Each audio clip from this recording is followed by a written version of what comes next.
الحمد لله الذي خلق الموت والحياة ليبلوكم أيكم أحسن عملا وهو العزيز الغفور. أشهد أن لا إله إلا الله وحده لا شريك له، وأشهد أن محمدا عبده ورسوله. اللهم صل على محمد وعلى آل محمد. أيها الحاضرون رحمكم الله، أوصيكم وإياي بتقوى الله فقد فاز المتقون. اتقوا الله حق تقاته ولا تموتن إلا وأنتم مسلمون. أعوذ بالله من الشيطان الرجيم. يا أيها الذين آمنوا اركعوا واسجدوا واعبدوا ربكم وافعلوا الخير لعلكم تفلحون. وقال النبي صلى الله عليه وسلم: خير الناس أنفعهم للناس. Hadirin sidang jamaah Jumat yang dirahmati Allah Subhanahu wa taala. Judul nasihat kita pada kesempatan yang mulia ini adalah 7 perbaikan umat menuju masyarakat yang bermartabat. Hadirin yang berbahagia, tidak bisa dipungkiri bahwa untuk menjadi manusia terbaik, untuk menjadi umat terbaik, untuk menjadi bangsa yang bermartabat, tidak akan pernah luput daripada yang namanya adanya usaha perubahan. Perubahan yang dimaksudkan adalah perubahan kepada nilai-nilai positif, perubahan kepada nilai-nilai kebaikan. Sesungguhnya manusia dan bangsa yang tidak mau dan tidak mampu merubah dirinya kepada kehidupan yang lebih baik, ketahuilah mereka adalah akan menjadi bangsa dan umat yang tertinggal.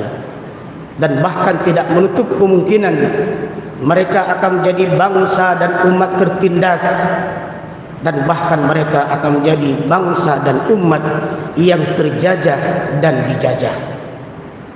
Maka oleh karena itu jamaah rahimakumullah, pada kesempatan ini paling kurang kita mencoba melihat ada 7 perubahan yang bisa kita lakukan, dan mudah-mudahan itu menuju kepada umat dan bangsa yang bermartabat. Perubahan pertama yang harus dilakukan adalah islahul fardi. Setiap pribadi mukmin, setiap pribadi muslim harus ada usaha merubah dirinya menjadi lebih baik.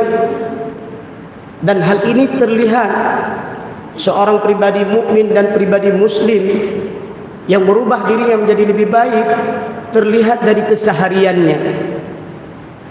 Yang pertama adalah memiliki akidah yang benar. Dia menjaga dan merawat akidahnya sampai akhir kehidupannya. Selanjutnya adalah qawiyul jism. Mereka memiliki fisik yang kuat, karena sesungguhnya dengan fisik yang kuat tersebut akan banyak amal saleh yang bisa dia lakukan, akan banyak amar ma'ruf yang dia lakukan, dan bahkan dia bisa mencegah kemungkaran. Selanjutnya, memiliki wawasan yang luas. Seorang pribadi mukmin yang baik, seorang pribadi muslim yang baik, literasi bacaannya bagus, bacaannya banyak, wawasannya luas, sehingga setiap persoalan dan masalah yang dia hadapi, maka dia bisa mencermatinya, bisa mencerdasinya, dan bahkan mampu mencari solusi dari masalah itu sendiri. Jangan sampai yang terjadi sebaliknya, Ketika ada persoalan bangsa, agama dan negara, maka keberadaan dia bukan menyelesaikan masalah, justru menjadi masalah baru dan menimbulkan masalah selanjutnya. Selanjutnya, kokoh akhlaknya. Pribadi mukmin yang senantiasa merubah dirinya pada lebih baik adalah terlihat dari akhlaknya sehari-hari. Bagaimana dia berbicara, bagaimana perlakuan perbuatan tangannya, kemana kakinya dilangkahkan, apa yang dia dengar setiap hari, apa yang dia lihat setiap waktu. Mukmin yang senantiasa merubah dirinya menjadi lebih baik adalah terlihat dari akhlaknya yang kokoh, akhlaknya yang bagus, akhlaknya yang mantap, kapanpun dimanapun dia berada. Selanjutnya adalah pribadi yang kuat, entrepreneurnya, kuat dan ahli dalam bisnis, tidak menjadi beban bagi orang lain. Dia tetap bekerja walaupun usahanya kecil-kecilan, tapi memiliki ekonomi dan pendapatan yang kuat, mampu menafkahi dirinya, mampu menafkahi keluarganya, dan bahkan menjadi orang yang terdepan setiap ada kesempatan berinfak dan bersedekah. Selanjutnya adalah pribadi mukmin yang merubah dirinya lebih baik adalah mereka yang senantiasa memiliki dan menjalankan ibadah dengan benar. Betapa banyak orang yang beribadah, ilmunya salah, cara melaksanakan tidak benar, sehingga Allah Subhanahu wa taala menolak ibadahnya, tidak menerima ibadahnya. Maka mukmin yang baik yang senantiasa memperbaiki dirinya adalah senantiasa melaksanakan ibadah dengan ilmu yang benar dan cara yang benar. Selanjutnya, pribadi yang senantiasa melakukan perubahan dirinya adalah memiliki sifat dan sikap mujahidun li nafsih. Menjadi pribadi yang mujahid, menjadi pribadi yang syaja'ah, senantiasa berani membela kebenaran, senantiasa mampu dan mau mengatakan nilai kebenaran, dan selalu berada di garda terdepan setiap ada nilai-nilai kebaikan yang akan dilakukan, baik itu berbangsa, beragama dan bernegara. Ini adalah generasi yang hebat, generasi yang senantiasa berjihad dalam kebenaran, bukan generasi bebek, generasi ikut-ikutan yang tanpa arah dan tujuan, bukan generasi buih, bukan generasi busa. Bagaikan kita lihat busa di tengah laut, diombang-ambing oleh ombak dan gelombang tanpa arah dan tujuan. Tidak seperti itu. Pribadi yang senantiasa memperbaiki diri punya sifat mujahidun li nafsih. Kalau dia seorang pelajar, maka dia berjihad dalam belajarnya menjadi pelajar terbaik. Kalau dia ahli bisnis, maka dia berjihad dalam bisnisnya sehingga bisnisnya menjadi bisnis terbaik. Dan berbagai macam apapun yang dimiliki, senantiasa dia berjihad pada nilai yang benar. Selanjutnya, pribadi yang senantiasa merubah dirinya menjadi lebih baik adalah mereka yang perhatian dengan waktunya. Salah satu yang dikhawatirkan dengan kondisi akhir zaman adalah lahirnya manusia-manusia yang membuang waktu. Waktu dibiarkan berlalu kepada hal-hal yang tidak bermanfaat, kepada perbuatan yang tidak bermanfaat. Maka pribadi yang terbaik dalam merubah dirinya adalah senantiasa memperhatikan waktu, senantiasa dia memperhatikan kewajibannya kepada Rabb-nya, kewajibannya kepada keluarganya, kewajibannya kepada masyarakatnya, kewajibannya kepada bangsa, agama dan negaranya. Dia bisa memanage dan mengatur waktu sedemikian rupa sehingga menjadi orang-orang yang terbaik dalam menata dan mengatur waktunya. Selanjutnya adalah mereka yang rapi urusannya. Masya Allah. Dr. Ain Abdullah Al-Qarni pernah berkata, Seseorang yang rapi dalam urusannya, maka dia sudah memiliki 80% kesuksesan sebelum dia bekerja dan berbuat. Betapa banyak hancurnya sebuah lembaga, hancurnya sebuah tempat, hancurnya sebuah negara karena amburadulnya sistem dan akademiknya. Maka kemampuan menata urusan dengan rapi, tertata, teratur, terukur dan terdata adalah sebuah sifat dan sikap yang harus dimiliki oleh setiap pribadi yang merubah dirinya pada arah yang lebih baik. Selanjutnya adalah nafi'an li ghairi. Pribadi yang baik adalah keberadaannya memberikan manfaat kepada orang banyak dan banyak orang. Kalau dia seorang pelajar, maka keberadaannya memberikan manfaat kepada orang-orang di sampingnya, lingkungan yang ada di sekitarnya. Kalau dia sebagai seorang kepala keluarga, maka keberadaannya memberikan manfaat kepada keluarganya dan masyarakatnya. Apapun pangkat dan jabatan, pribadi yang nafi'un li ghairi adalah pribadi yang kapanpun dimanapun dia berada memberikan manfaat kepada dirinya dan alam sekitarnya. Itu perubahan pertama yang harus kita lakukan. Yang kedua, takwinu baital muslim. Setelah kita menjadi pribadi yang baik, maka selanjutnya adalah bagaimana membentuk keluarga yang baik. Karena sesungguhnya dari keluarga yang kuat akidahnya, dari keluarga yang bagus akhlaknya, dari keluarga yang baik perilaku dan amalnya, maka insya Allah dia akan menjadi pribadi-pribadi yang terbaik ketika keluar dari rumahnya.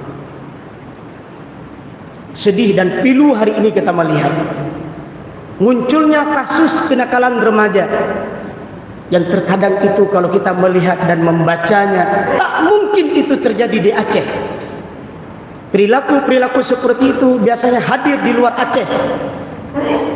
Tapi semua perilaku kenakalan remaja hari ini muncul dan hadir di daerah yang katanya daerah bersyariat. Apa persoalannya? Apa penyebabnya?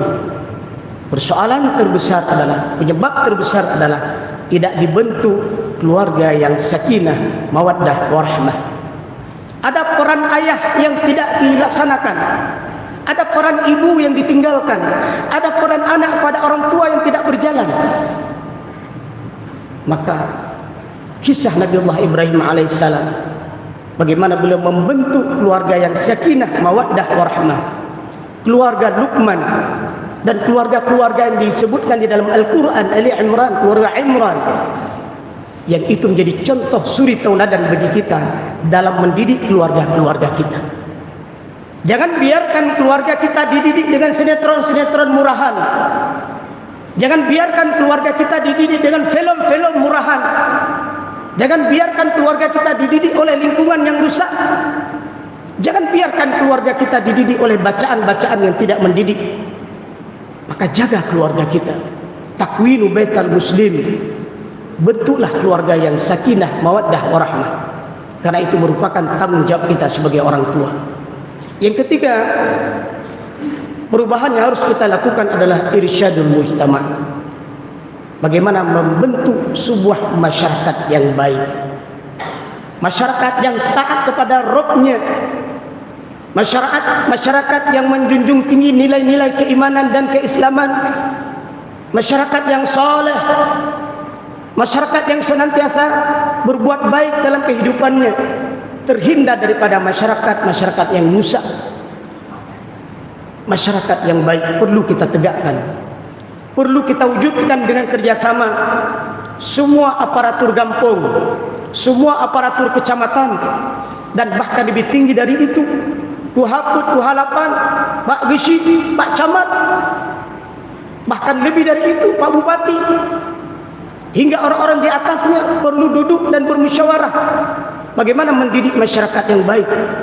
Karena sesungguhnya masyarakat yang baik akan melahirkan nilai-nilai kebaikan yang banyak.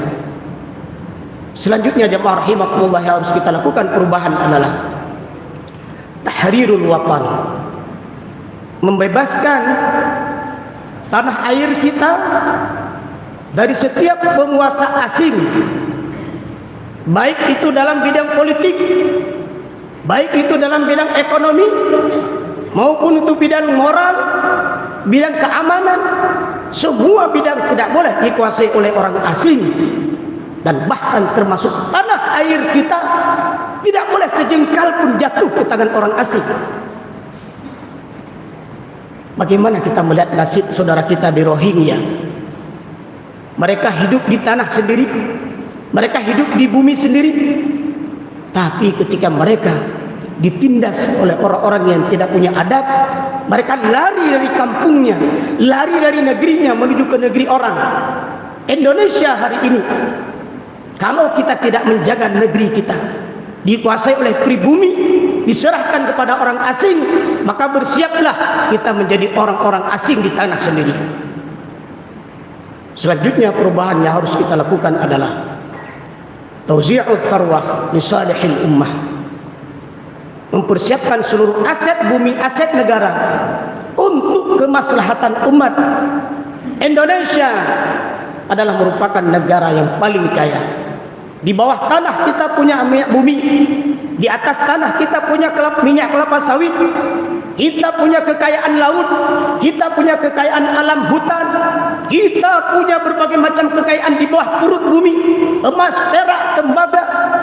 Semua kekayaan itu kita punya. Pertanyaannya cuma satu: apakah semua aset kekayaan negara tersebut diperuntukkan untuk pribumi, untuk kemaslahatan bangsa Indonesia? Kalau ya, alhamdulillah. Tapi ketika itu dipergunakan untuk kepentingan pribadi dan golongan, dan bahkan dibawa ke luar negeri, tanyo lagi pepatah bahasa Aceh, buya krung kata dangdang, buya tamang kamerasiki. Maka inilah yang diharapkan. Mereka-mereka yang memimpin negeri ini bisa mengelola aset negara itu untuk kepentingan pribumi. Dan terakhir adalah ustaziyatul alam. Kita perlu mempersiapkan kader-kader terbaik kita untuk menjadi pemimpin-pemimpin dunia. Meyakini bahwa yang berhak memimpin negeri ini adalah orang mukmin, orang muslim, bagian dari pemahaman akidah Islamiyah. Maka oleh karena itu, kader-kader terbaik yang kita didik hari ini, mari kita berdoa dan berharap kepada Allah Subhanahu wa taala, mereka 10, 20 dan 30 tahun yang akan datang menjadi pemimpin-pemimpin dunia yang akan memakmurkan bumi, menciptakan nilai kebaikan, keadilan dan kesejahteraan bagi umat manusia seluruhnya. Jamaah rahimakumullah, beberapa nasihat singkat ini yang bisa kita sampaikan. Semoga kita bisa merubah diri kita, merubah keluarga kita, merubah masyarakat kita. Bagaimana kita menjaga negeri kita, menggunakan seluruh potensi alam untuk kemaslahatan orang-orang pribumi yang ada di negeri tersebut, dan mempersiapkan kader-kader terbaik kita untuk memimpin dunia ini. Semoga Allah berikan kebaikan kita di dunia, dan insya Allah Allah masukkan kita nanti ke dalam surganya Jannatun Na'im.